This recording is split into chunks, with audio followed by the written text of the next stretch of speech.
Doctor Mohammad ইউনূসের প্রতি ডানপন্থী বামপন্থী সকল রাজনৈতিক দলের নেতারা পূর্ণাঙ্গ সমর্থন ব্যক্ত করেছেন। বাংলাদেশে এই প্রথম কোনো একজন অন্তর্বর্তীকালীন সরকার প্রধানকে বাংলাদেশের জনগণের পাশাপাশি সকল রাজনৈতিক দলের নেতাকর্মীরা তাকে পূর্ণাঙ্গ সমর্থন দিয়ে তারপরে দেশ পরিচালনা করার অনুরোধ জানিয়েছেন। এটা তাদের পক্ষেই সম্ভব হয় যারা দেশের সকল মানুষের কাছে সার্বজন গ্রহণযোগ্য একজন ব্যক্তিত্বে রূপান্তরিত হয়। আমরা শুরু থেকে বলে এসেছিলাম যে বাংলাদেশের বর্তমান পরিস্থিতিতে ডক্টর মোহাম্মদ ইউনূসকে প্রয়োজন অত্যন্ত বেশি। দেশ বিদেশে আন্তর্জাতিক মহলে তার যে গ্রহণযোগ্যতা রয়েছে সেই গ্রহণযোগ্যতাটাই আমাদের বাংলাদেশের স্বাধীনতা রক্ষার জন্য অত্যন্ত গুরুত্বপূর্ণ এবং আমরা তাকে রাখতে পারলেই বাংলাদেশ উপকৃত হবে, বাংলাদেশের গণতন্ত্র সঠিক পথে পরিচালিত হবে।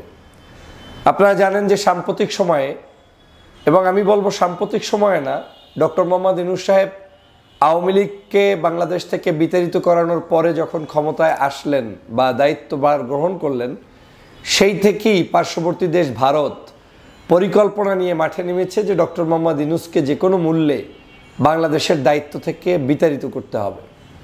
কয়েক মাস তো অভিমান করে দেখাই করলেন না, ভাবখানা এমন যে আমরা মনে হয় তার কাছে গিয়ে পা চাটবো, দালালি করব। কিন্তু দেখা গিয়েছে পরক্ষণে আন্তর্জাতিক একটি অনুষ্ঠানে নরেন্দ্র মোদী এবং ডক্টর মোহাম্মদ ইউনূস পাশাপাশিই ছিলেন এবং তারা একে অপরের সাথে কুশল বিনিময় করছেন এবং পরবর্তীতে নরেন্দ্র মোদীর সাথে আবার ডক্টর মোহাম্মদ ইউনূসের বিশেষ সাক্ষাৎও অনুষ্ঠিত হয়েছে এবং সেই সাক্ষাতের ভিডিও আমরা দেখেছি যে ডক্টর মোহাম্মদ ইউনূস যখন ঢুকছেন তখন সবগুলো দাঁড়িয়ে ওয়েলকাম জানানোর জন্য অপেক্ষা করছে এবং ইউনূস প্রবেশ করছে তার মতো একজন শিক্ষাবিদ, একজন ভালো মানুষ, নোবেল লরিয়েট, তাকে সম্মান জানানোর জন্য নরেন্দ্র মোদী সহ সবাই দাঁড়িয়ে আছে। সেটা ভিন্ন আলোচনা, কিন্তু তাদের ষড়যন্ত্র থেমে নেই। তারা চাচ্ছিল যে বাংলাদেশের এই সময়ে যদি ইউনূস সাহেবকে সরিয়ে দেয়া যায় তাহলে আওয়ামী লীগকে খুব সুন্দরভাবে বাংলাদেশে প্রতিষ্ঠিত করা যাবে এবং ডক্টর মোহাম্মদ ইউনূসই এখন বাংলাদেশের মূল সমস্যা। মানে ওদের দৃষ্টিতে এর বিকল্প আর কোনো সমস্যা নাই, কারণ ইউনূস থাকাটায় তারা ষড়যন্ত্র করে মজা পাচ্ছে না। ধরেন আমেরিকার কাছে বলবে যে আমার একে সরিয়ে দাও, মানে এই জায়গায় এই কাজ করে দাও। আমেরিকা যখন দেখে ডক্টর মোহাম্মদ ইউনূস, ওরে বাপরে বাপ, না না না না, আমি এই লোকের সাথে আমাদের কোনো যুদ্ধ নেই, বিগ্রহ নেই। এই ইউরোপীয় ইউনিয়ন থেকে শুরু করে বিশ্বের সকল দেশ, মিডল ইস্ট থেকে শুরু করে সব জায়গায় একই চিত্র যে ডক্টর মোহাম্মদ ইউনূসের ক্ষেত্রে তারা দেখার সাথে সাথে চুপসে যায়, বন্ধ হয়ে যায়, তাদের কথাবার্তা অফ হয়ে যায়।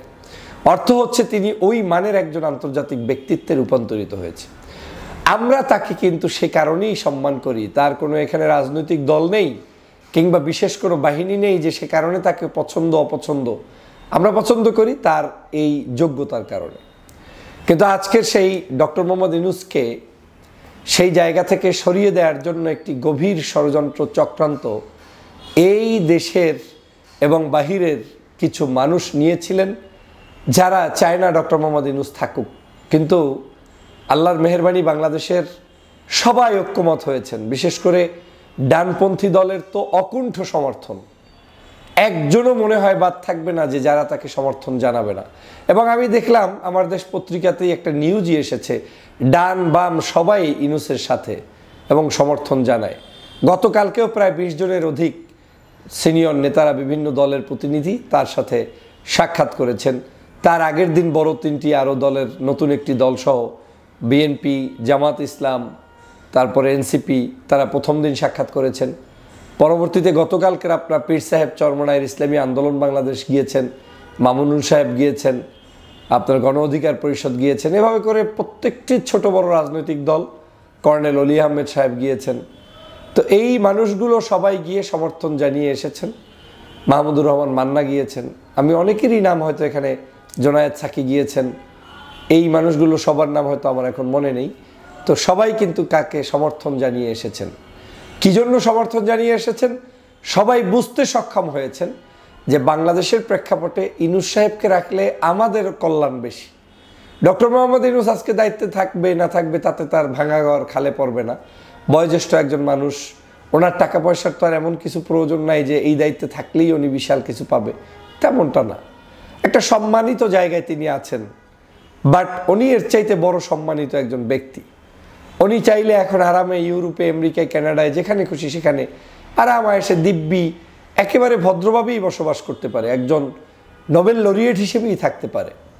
কিন্তু তিনি দুর্দিনে আমাদের পাশে এসে, জীবনের শেষ সময় এসে তিনি কিন্তু বলছেন যে আমার হাত দ্বারা কারো কোনো কষ্ট হবে না, কারো কোনো ক্ষতির কারণ হবে না। এবং বাংলাদেশের জনগণকে তিনি সেটা আশ্বস্ত করে গতকালকেও বলেছেন যে আমি কাউকে ক্ষতির কোনো কারণ আমি হব না, এবং হব এটা আমি কল্পনাও করি না।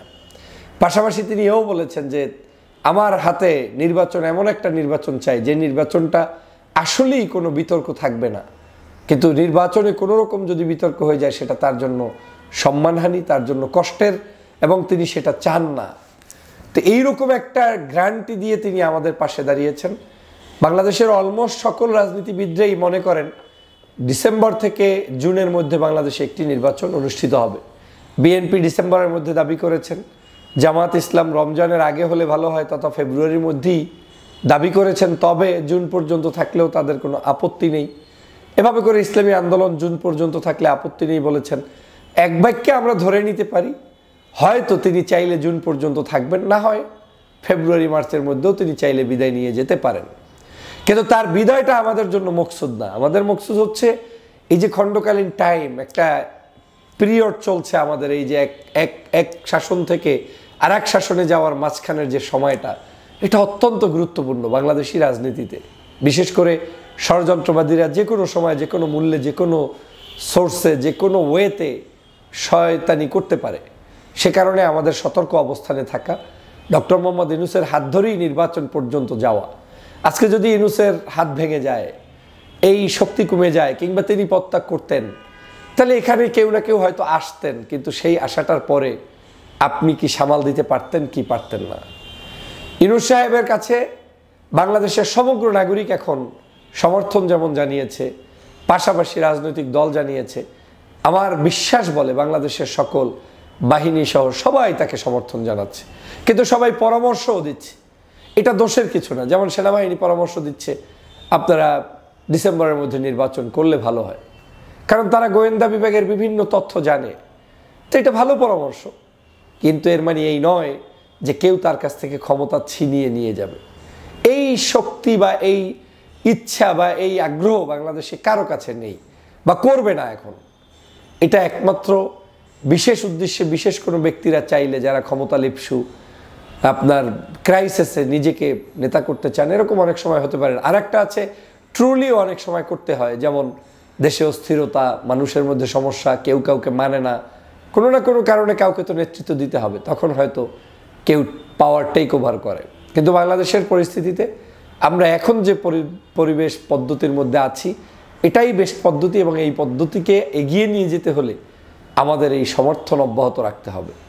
আমাদের রাগ, মন খারাপ, অস্থিরতা কমিয়ে আনতে হবে। হ্যাঁ, আমরা রাগে, ক্ষোভে এবং বাস্তবতার আলোকে অনেকের ব্যাপারে আমরা কষ্ট পেয়েছি, কষ্ট পাচ্ছি, এখনও বলছি, কিন্তু আমরা বৃহত্তর স্বার্থে, জাতীয় স্বার্থে আমরা সবাইকে নিয়েই আগামীর বাংলাদেশ গঠন করতে চাই এবং করা উচিত বলে আমি মনে করি। অর্থাৎ ডক্টর মোহাম্মদ ইউনূসের প্রতি আমাদের পূর্ণ সমর্থন আছে। এই সরকার যত কষ্ট করুক, যা করুক, মানে অথবা আমাদের সাথে কিছু কিছু অংশে বেইমানি করুক, তারপরেও আমরা তাদেরকে একেবারে মাঝপথে ঠেলে দিব না, রাজপথে আপনার কোনো রকম রাস্তায় হাঁটিয়ে দেব না। আমরা তাদেরকে নিয়ে পথ চলে আগামীর বাংলাদেশ গঠন করার জন্য সর্বোচ্চ চেষ্টা করব। এর পরেও যদি কোনো অবস্থায় আমাদের দেশের পরিস্থিতির অবনতি ঘটানোর জন্য কেউ ষড়যন্ত্র করে, সেটাও আমরা কঠোর হস্তে দমন করব এবং আমরা ঐক্যবদ্ধ থাকব। সবাইকে ঐক্যবদ্ধ থাকার আহ্বান জানাই এবং একটি সুন্দর নির্বাচনের পদ্ধতিতে এগিয়ে যাওয়ার আহ্বান জানাই। ভালো থাকবেন, সুস্থ থাকবেন। আল্লাহ হাফেজ।